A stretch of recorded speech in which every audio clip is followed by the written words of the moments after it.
Meningitis एक बीमारी है ना, और इसे कहते हैं कि ये तब आती है जब हमारे मेनिंजेस यानी ब्रेन की लेयर में इंफ्लेमेशन आ जाती है। अब ये इंफ्लेमेशन आने का एक कारण ये माना जाता है कि जो पत्ता गोभी है, पत्ता गोभी में एक कीड़ा पाया जाता है, और वह कीड़ा अगर हमने गलती से पत्ता गोभी के साथ खा लिया तो वो एक चांस तो ये है कि हमारा हाइड्रोक्लोरिक एसिड उसे खत्म कर ही देगा। लेकिन जिन लोगों का हाइड्रोक्लोरिक एसिड वीक है और वह हाइड्रोक्लोरिक एसिड को पार कर गया, तो एक चांसेस ये हो जाता है कि वो हमारे स्टूल से पास हो जाएगा। लेकिन वो स्टूल से पास नहीं हुआ और वो हमारे न्यूट्रिशन वैल्यू के साथ ब्लड के अंदर चला गया, तो ब्लड के अंदर उसका मॉलिक्यूल साइज इतना छोटा है कि ब्लड के अंदर जाकर वो ब्लड सर्कुलेशन का हिस्सा बन जाता है। ब्लड सर्कुलेशन के हिस्से के बनने के साथ में जब यही ब्लड हमारे ब्रेन में पहुंचता है तो गलती से भी, वैसे तो ब्लड ब्रेन बैरियर उसको रोक लेगी, लेकिन ब्लड ब्रेन बैरियर भी अगर उसे नहीं रोक पाती है तो वो कीड़ा हमारे मेनिंजेस को इन्फेक्ट कर देता है, वहां पर वो इन्फ्लामेशन पैदा कर देता है। पहले इन्फेक्शन होता है तो वो इन्फ्लामेशन में कन्वर्ट कर देता है और यहाँ पर ये लेयर स्वेलिंग आ जाती है जिसे हम दिमागी बुखार कहते हैं, और सिम्टम्स के तौर पर फिट्स का आना या कि मिर्गी के दौरे आने शुरू हो जाते हैं।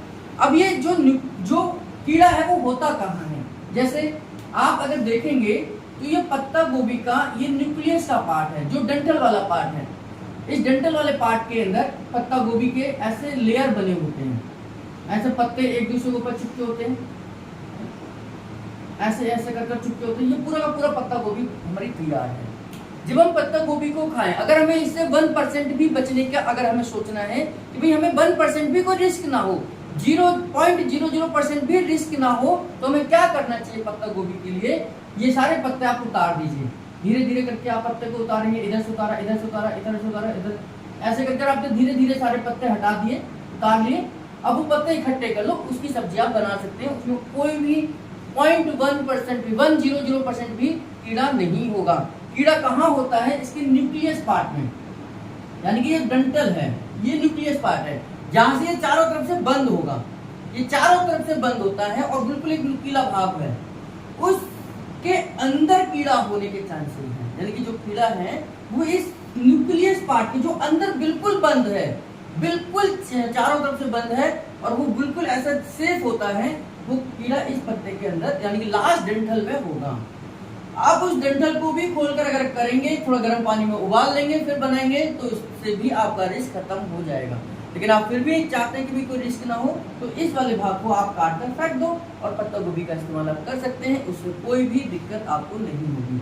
ये एक आध, यानी कि लाखों में से किसी एक आध में ये चांसेस होते हैं, रेयर टू रेयर होते हैं, लेकिन ये पाया गया कि जब ये पत्ता, जब हम छिड़काव करते हैं फसल के लिए, तो वो फसल के उसी समय पर ये अंदर ही अंदर डंठल में डेवलप होता रहता है और ऊपर से पत्ते इसके ऊपर चढ़ते चले जाते हैं, तो ये सेफ उसमें रहता है। इस वजह से ये मरता नहीं है और अंदर ही अंदर वो ग्रो करने लग जाता है, और जब हमारे फूड के साथ ये हमारी बॉडी में एंटर करता है तब वहाँ पर चांसेस होते हैं कि ये हमारे को नुकसान पहुँचाए। लेकिन हमारी बॉडी की सेफ्टी बहुत ज़बरदस्त है, हमारी सिक्योरिटी सिस्टम बहुत ज़बरदस्त है।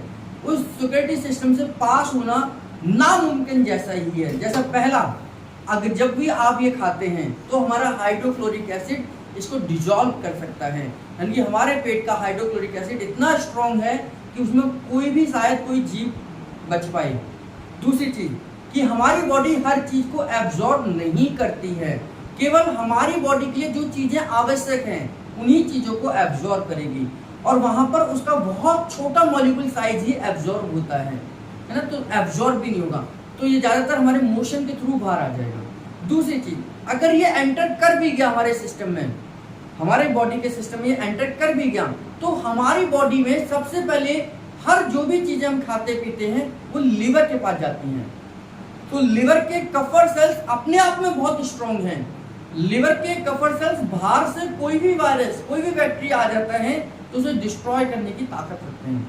अगर एक घड़ी वहां से भी बच गया तो भी ये अगर हमारे ब्लड सर्कुलेशन में घूम रहा है, तो हमारी ब्लड सर्कुलेशन के थ्रू अगर ये ब्रेन में एंटर करता है तो ब्लड ब्रेन बैरियर की वजह से ये बिल्कुल भी एंटर नहीं कर पाएगा, क्योंकि हमारे ब्लड ब्रेन बैरियर कोई भी बाहर की चीज को, कोई भी ऐसी चीज जिस पर शक हो ब्रेन को, वो अपने अंदर नहीं लेके जाता। तो ये बहुत सारे सेफ्टी फीचर्स है हमारी बॉडी में, लेकिन इन सबको फिर भी वो पार कर जाता है, तब जाकर हमारे को मेनिंजाइटिस वाली बीमारी, और वो भी कीड़े की वजह से होती है। वैसे मेनिंजाइटिस बहुत सारे वजहों से हो सकता है। मेनिंजाइटिस का मतलब है कि दिमाग की लेयर यानी ब्रेन की लेयर के अंदर इन्फ्लामेशन होना, ये सिंपल है। उसमें से एक कारण है कि जो मैंने पत्ता गोभी का एक कारण होता है। दूसरा भी कारण होता है कि इंटरनली कई बार आपने देखा होगा कि हमें इतना तेज बुखार होता है, इतना तेज बुखार होता है, और अचानक से डॉक्टर एक हैवी मेडिसिन के थ्रू उस बुखार को उतारने की कोशिश करता है,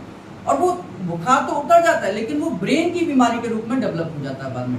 तो हमें कभी भी बहुत तेज बुखार को एकदम से ठीक करने की जरूरत नहीं है। हाँ, हमें ये कोशिश करनी चाहिए। आपने देखा होगा कि बुखार बहुत ज्यादा तेज हो तो हमारे सिर के माथे के ऊपर पट्टियां रखी जाती हैं, ठंडे पानी की पट्टियां रखी जाती हैं, बर्फ रख दी जाती है। वो इसलिए रखी जाती है कि जो बॉडी का टेम्परेचर है उसका इफेक्ट हमारे ब्रेन के ऊपर ना हो। जो बॉडी का टेम्परेचर है, जो बॉडी में फीवर आ चुका है, बहुत तेज फीवर है, उसका असर हमारे ब्रेन के अंदर ना हो, क्योंकि ब्रेन के अंदर बहुत नाजुक सेल्स होती हैं, ब्रेन के अंदर बहुत पतली पतली कैपिलरीज हैं, ब्रेन के अंदर बहुत नाजुक सारा का सारा सिस्टम है। अगर ये हीट ब्रेन के ऊपर चली गई तो ये यहाँ पर इन्फ्लामेशन कर सकती है, यहाँ पर स्वेलिंग कर सकती हैं, यहाँ पर हीट प्रोड्यूस कर सकती हैं, यहाँ कोमा में जा सकते हैं। तो इसलिए यही कोशिश की जाती है कि बुखार की वजह से ब्रेन पर उसका इफेक्ट ना हो, और कभी भी अगर बहुत तेज बुखार है तो कोई भी हैवी मेडिसिन लेने की जरूरत नहीं है। बुखार को धीरे धीरे ही डाउन करने की आवश्यकता है। जैसे अगर कहीं आग जल रही है, अगर मैं एकदम से पानी उसके ऊपर डाल देते हैं तो एकदम से उसमें से धुआं निकलता है, एकदम से धुआं निकलता है। अगर वो आसपास कोई व्यक्ति उसके खड़ा हो तो उसकी नाक में चला जाएगा, यानी कि उसके लिए बहुत दुश्वार हो जाता है। तो ऐसे ही अगर बुखार बहुत तेज है तो उसे एकदम से डाउन करने की जरूरत नहीं है, उसे धीरे धीरे डाउन करें, ज़्यादा अच्छा ये है। नहीं तो उसके साइड इफेक्ट हो सकते हैं, उससे ब्रेन की बीमारी आने के चांसेस होते हैं। बहुत सारे लोगों को दिमागी बुखार बॉडी के बुखार के बाद आता है, क्योंकि वो साइड इफेक्ट होता है आपके हैवी मेडिसिन की वजह से। तो मेनिंजाइटिस उनमें से दिमागी बुखार आमतौर पर ये कहा जाता है।